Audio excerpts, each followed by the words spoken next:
السلام عليكم ورحمة الله وبركاته. مساء الخير عليكم جميعا. كل اللي يشوف الفيديو سواء صباح او مساء، يا رب الجماعة اصدقائنا تكونوا بصحة جيدة. كل سنة وحضراتكم طيبين جميعا. مساء الفل، مساء الياسمين عليكم جميعا. طبعا وكما عودناكم قبل ما نبدأ لازم نصلي على الحبيب محمد صلى الله عليه وسلم.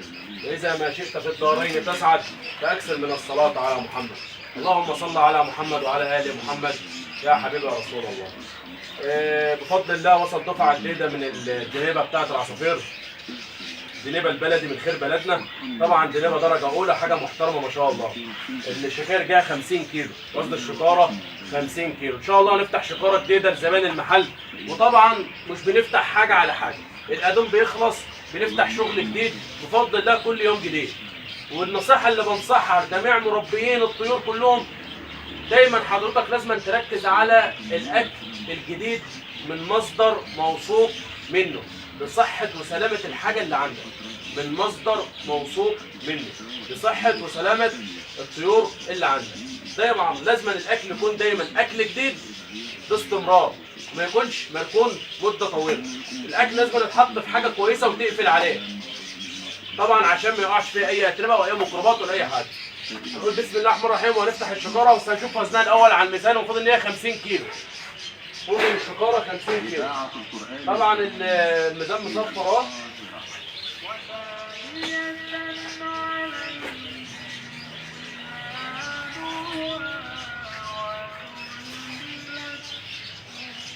خمسين كيلو على الميزان، وزنها 50 كيلو. هنفتح الشكارة بقى ونتفرج عليها من جوه ونشوف الشكارة عاملة ازاي.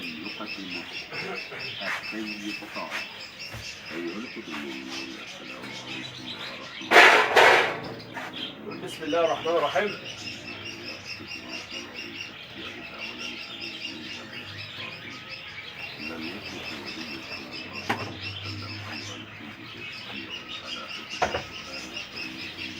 الصلاة على النبي يا حاج. شوية شغل بسم الله ما شاء الله، فستق حاجة ما شاء الله، عنب العنب.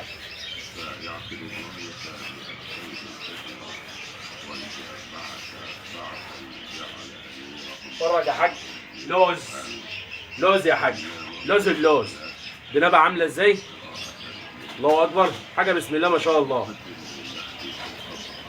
نجيب التليفون ونقرب برضه. أحلى حاجة طبعا نجيب شوية دنابة، حاجة محترمة. شايف ما شاء الله الدنابة عاملة ازاي؟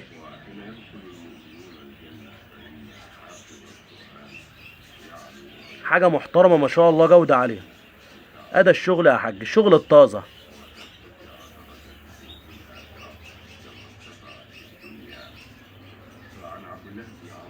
طبعا حباية كبيرة بتصارج، عين جمل. بفضل الله جميع الاكسسوارات كلها موجودة في المحل، للعصافير وللحمام والاسماك الزينة والحيوانات الاليفة. بفضل الله كل ده متكون في مكان واحد بفضل الله، جميع المستلزمات كلها.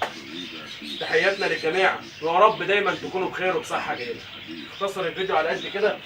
طبعا الاكل بيتحط لازم في برميل وبيتقفل عليه كويس عشان ما يقعش فيه اي حاجة ولا يقع فيها اي اتربة. يعني الشكارة هتتفضل قدامكم اهو. هنقول بسم الله.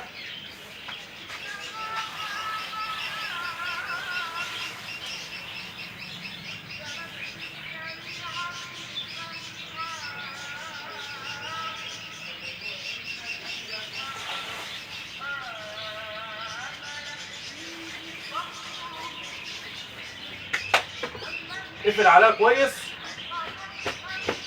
ده طبعا هنبيع منها تجزئة، اللي عايز كيلو ونص كيلو زي ما انت عاوز. يا رب دايما تكونوا بخير وبصحة جيدة. السلام عليكم.